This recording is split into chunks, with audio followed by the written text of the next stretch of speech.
अच्छा, ये इम्पॉर्टेंट है बहुत ज़्यादा टेस्ट के हवाले से, क्योंकि टेस्ट में जो क्वेश्चंस आ रहे हैं वो तकरीबन सिमिलर टाइप के आ रहे हैं, तो इसलिए आपको ये एनी हाउ प्रिपेयर करने हैं। ठीक है, अस्सलाम वालेकुम जी, welcome back to my YouTube channel. आज हम करने जा रहे हैं IBA 5 to 15 की इंटरमीडिएट कैटेगरी की टेस्ट सॉल्व, जो कि 13 जून पे हुई थी।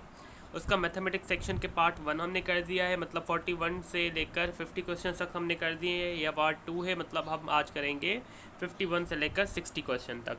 तो आइए स्टार्ट करते हैं। अच्छा, ये इम्पॉर्टेंट है बहुत ज़्यादा टेस्ट के हवाले से, क्योंकि टेस्ट में जो क्वेश्चन आ रहे हैं वो तकरीबन सिमिलर टाइप के आ रहे हैं, तो इसलिए आपको ये एनी हाउ प्रिपेयर करने हैं। क्वेश्चन नंबर 51 देखें।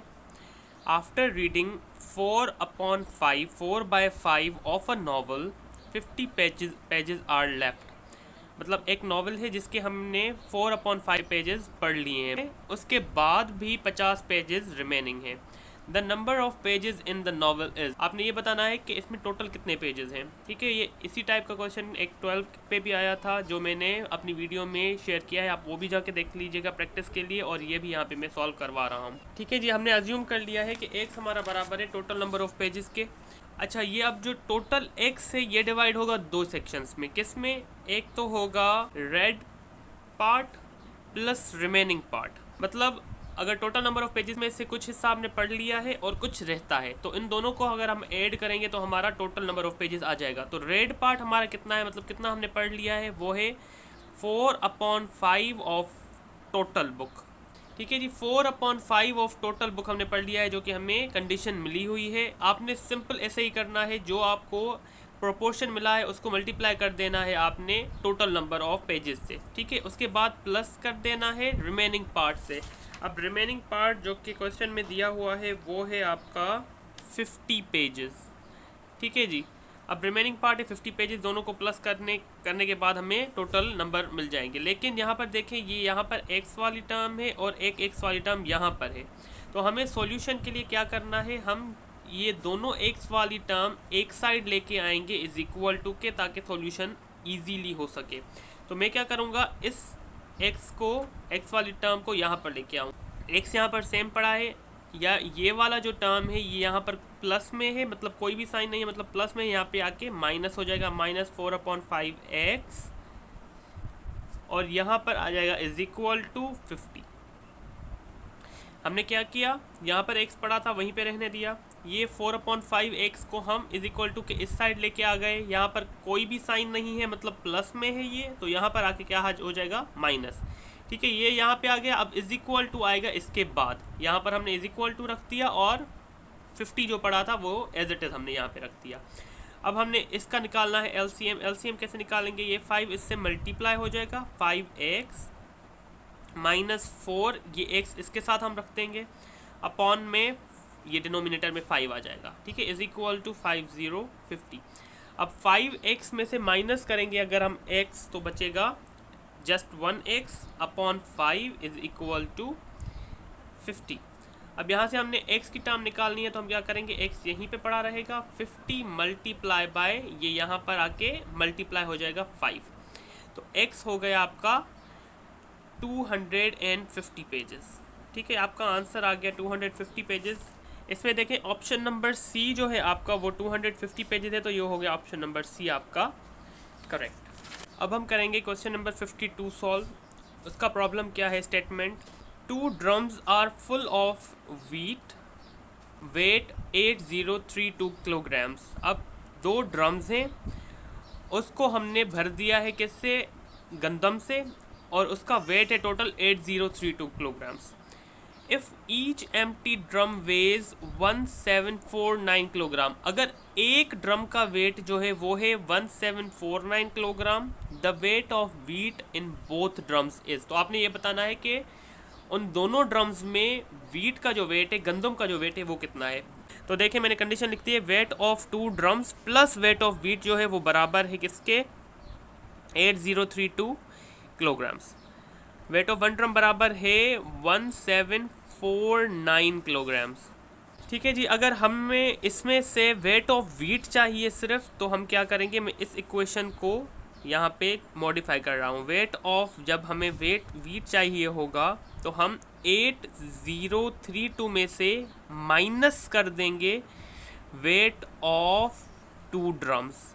समझ आ रही है आपको? क्योंकि देखें ये टोटल वेट था ड्रम्स के साथ वीट का, तो इसमें से अगर हम दोनों ड्रम का वेट माइनस कर देंगे तो हमारा सिर्फ वीट का वेट बच जाएगा। तो 8032 सेम रखूँगा मैं, -2 times the weight of drum रखेंगे हम 1749। ठीक है, इसको 2 से मल्टीप्लाई करके और यहाँ से हम माइनस कर देंगे। तो 8032 ये हम मल्टीप्लाई यहाँ पे कर सकते हैं। 1749 को 2 से मल्टीप्लाई करेंगे तो 9 2 ज़ा 18, 2 4 ज़ा 8 + 1 9, 2 7 ज़ा 14, 2 1 ज़ा 2 + 1 3, ये आ जाएगा 3498।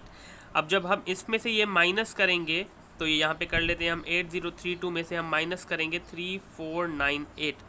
ठीक है, यहाँ से 1 लेंगे, ये हो गया 4, 12 में से 9 गया 3, 9 में से 4 गया 5 और 7 में से 3 गया 4। इसका आंसर आ जाएगा आपके पास 4534 किलोग्राम्स। ये देखिए आपके पास ऑप्शन में है या नहीं। ये देखें ऑप्शन डी जो है इस क्वेश्चन का वो है 4534 किलोग्राम्स। तो ये हमारा ऑप्शन नंबर डी इसमें हो गया करेक्ट। अच्छा जी, क्वेश्चन नंबर 52 के बाद क्वेश्चन नंबर 53 हमारा क्या है? The difference between largest even 3 digit number and smallest even 3 digit number is. आपने क्या करना है, आपको पता होना चाहिए कि लार्जेस्ट इवन 3 डिजिट नंबर कौन सा है और स्मॉलेस्ट इवन 3 डिजिट नंबर कौन सा है।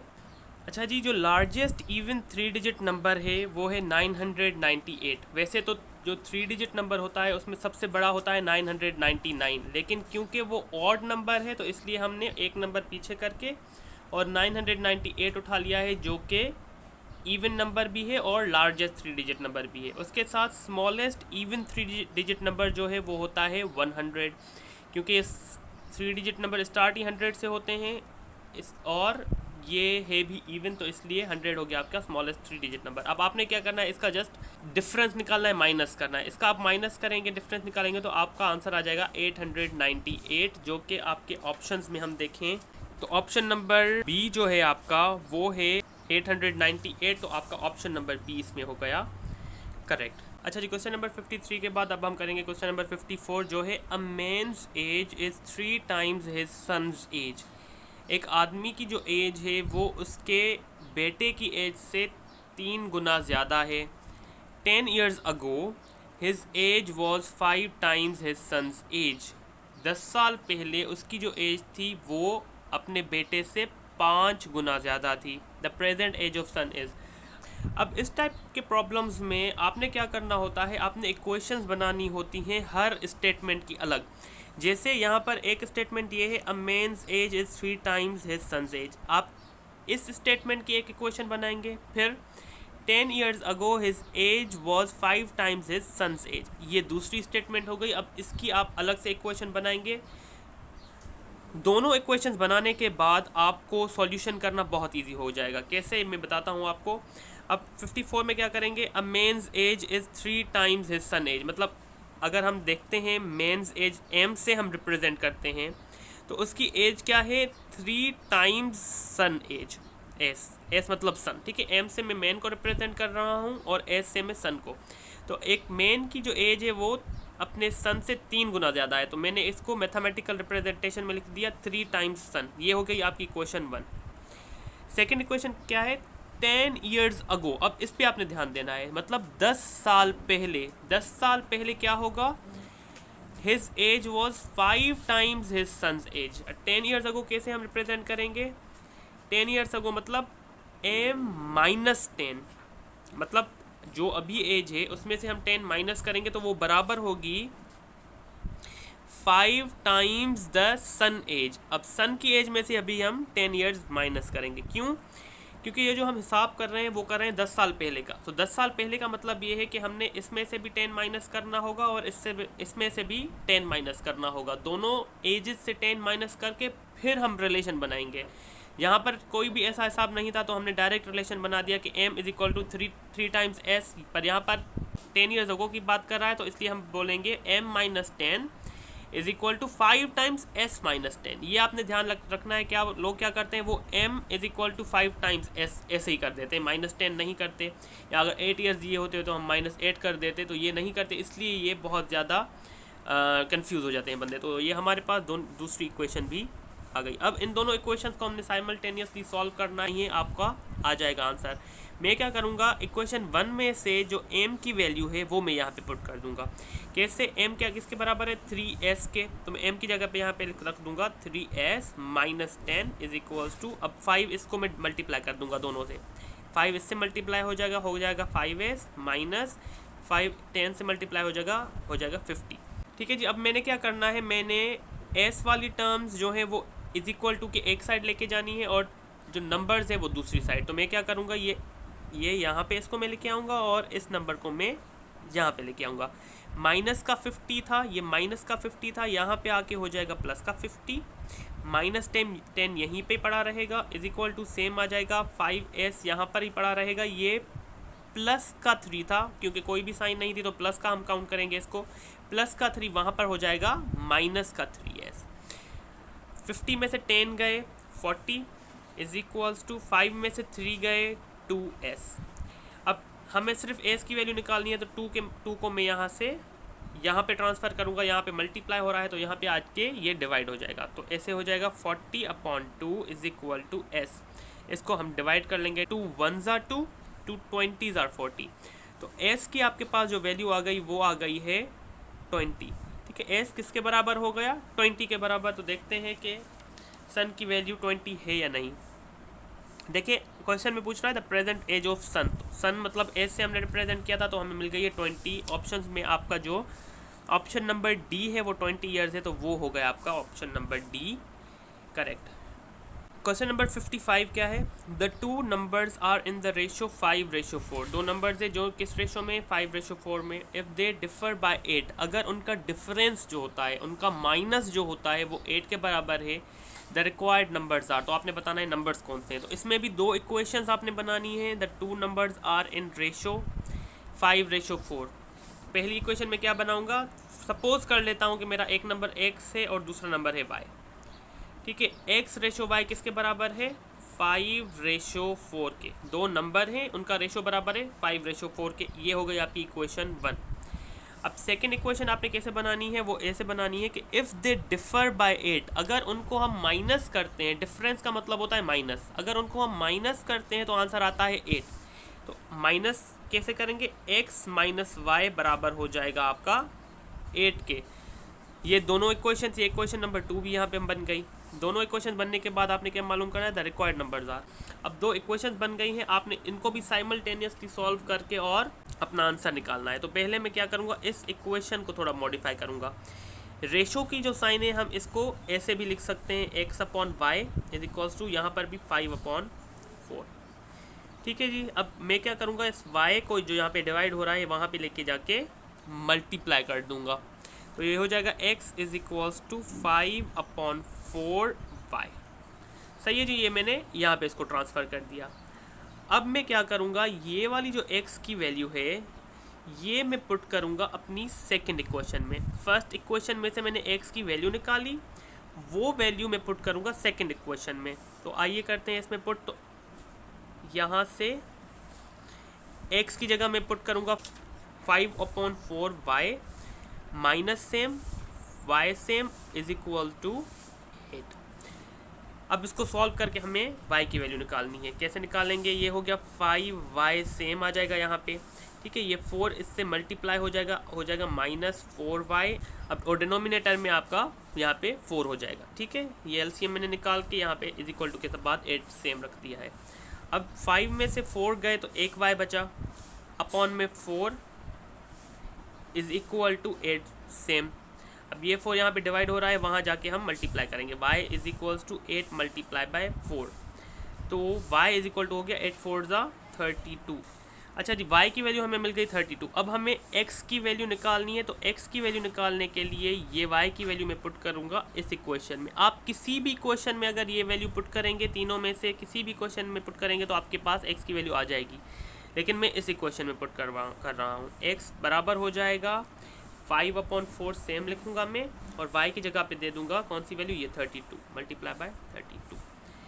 ठीक है जी, अब इसको क्रॉस मल्टीप्लाई करेंगे, 4 1 ज़ा 4, 4 8 ज़ा 32, और 8 5 ज़ा हो जाएगा 40, x इज इक्वल्स टू 40। तो हमारे पास अब y की वैल्यू भी आ गई है और x की वैल्यू भी आ गई है। हमारा जो सॉल्यूशन सेट बनेगा वो बनेगा 40,32। जब भी आप x और y की वैल्यू निकालते हैं तो अपने सॉल्यूशन सेट में हमेशा x की वैल्यू पहले लिखनी होती है और y की वैल्यू बाद में। तो इसलिए मैंने क्या किया, यहाँ पे 40 पहले लिख दिया और 32 बाद में। ये आपका आंसर है। आप देखते हैं कि ये ऑप्शन में है या नहीं। 55 का जो ऑप्शन नंबर बी है वो देखें क्या है, 40,32, मतलब x की वैल्यू है 40 और b की है y की है 32, तो इसलिए बी ऑप्शन आपका हो गया करेक्ट।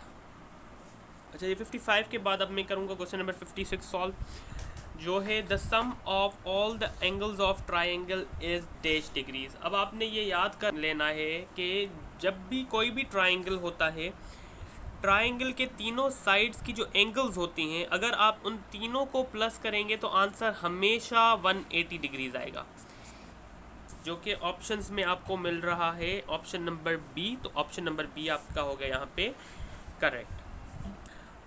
अच्छा, 56 के बाद 57 जो क्वेश्चन है वो है square picture whose area is 625 centimetre square. एक स्क्वायर पिक्चर है जिसकी एरिया आपको मिली हुई है, each side of the picture is dash centimetre. आपने क्या मालूम करना है, उसकी एक साइड क्या है, मतलब एक स्क्वायर है समझें, उसकी जो पूरी एरिया है वो आपको मिली हुई है। आपने क्या मालूम करना है, उसकी एक साइड की लेंथ मालूम करनी है। एरिया क्या मिली हुई है आपको एरिया मिली हुई है 625 सेंटीमीटर स्क्वायर, और लेंथ आपने मालूम करनी है। जब भी कोई स्क्वायर की आपने एरिया में से लेंथ निकालनी हो तो उसका फॉर्मूला होता है L is equals to under root area. Area का आप स्क्वायर रूट निकाल लेंगे, आपके पास लेंथ की वैल्यू आ जाएगी। स्क्वायर रूट के अंदर मैं रखूँगा एरिया की वैल्यू जो है 625, ठीक है जी। अब 625 जो है वो होता है 25 का स्क्वायर, ठीक है, तो इसलिए लेंथ की वैल्यू आ गई 25 आपके पास। अब 57 में जो ऑप्शन नंबर सी है वो 25 है, तो ऑप्शन नंबर सी आपका हो गया करेक्ट। अच्छा, क्वेश्चन नंबर 58 क्या है, if 24 carat gold is 100% pure gold. अगर 24 पर कैरेट गोल्ड जो है वो 100% प्योर है, then the percentage of pure gold in 18 carat is. तो आपने बताना है कि 18 कैरेट में कितना परसेंटेज प्योर गोल्ड है। तो आपने ये देखना है कि जो 18 है वो 24 का कितना परसेंटेज है। आप अगर परसेंटेज निकालेंगे तो क्या निकलेगा, 18 हम ऊपर रखेंगे, अपॉन में हम रखेंगे 24, इसको मल्टीप्लाई करेंगे 100 से। तो जब इसकी परसेंटेज आप निकालेंगे तो निकलेगी ये 75% के करीब। यहाँ पर हम 2 का टेबल लगा सकते हैं, 2 9 ज़ा 18, 2 1 2 12 ज़ा 24। फिर मैं यहाँ पे 3 का टेबल लगाऊंगा, 3 3 ज़ा 9, 3 4 ज़ा 12। अब यहाँ पे 4 का टेबल लगाऊंगा, 4 1 ज़ा 4, 4 25 ज़ा 100, 25 3 ज़ा हो जाएगा 75%। तो ये आ गया आपका आंसर है 75%, और ये हो गया आपका ऑप्शन नंबर ए करेक्ट।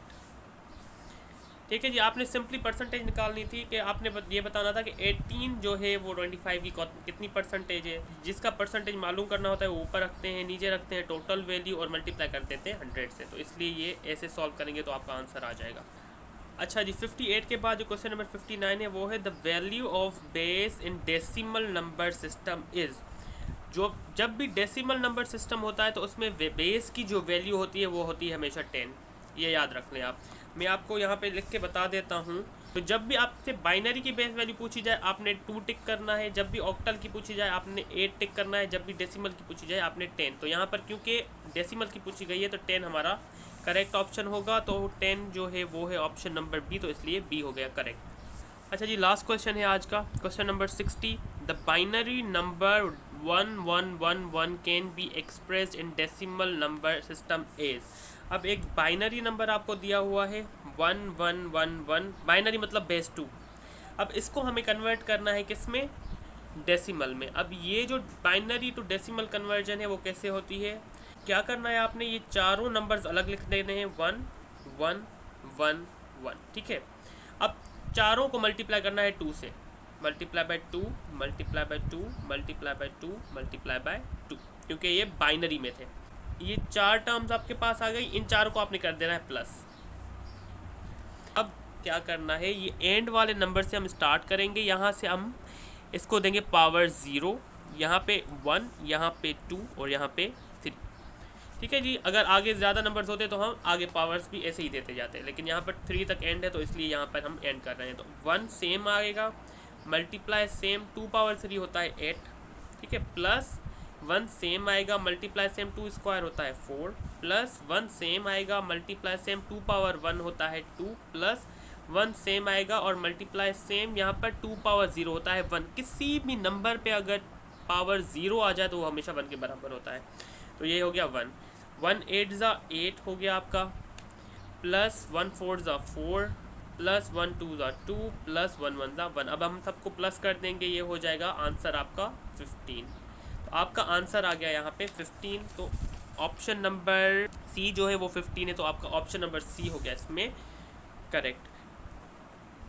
ठीक है जी। अब ये तो हो गई आज की 13 की टेस्ट। अब इस कंप्लीट, इसके अलावा 13 का फर्स्ट पार्ट, 12 के दोनों पार्ट्स मेरे चैनल पे अवेलेबल हैं। उन तीनों की मैं एंड स्क्रीन दे दूंगा, आपने वो तीनों भी एनी हाउ करने हैं वॉच। उसके अलावा आपकी प्रिपरेशन बिल्कुल भी कंप्लीट नहीं होगी, क्योंकि वहाँ पर एलाबोरेटिव वे में बहुत से और भी क्वेश्चंस सॉल्व किए गए हैं। तो जितना ज़्यादा आप करेंगे सॉल्व, उतना ज़्यादा आपके लिए फ़ायदा होगा, ना सिर्फ इस टेस्ट में लेकिन आगे आने वाली और टेस्ट में भी आपको ये प्रॉब्लम्स बहुत ज़्यादा काम आएंगे।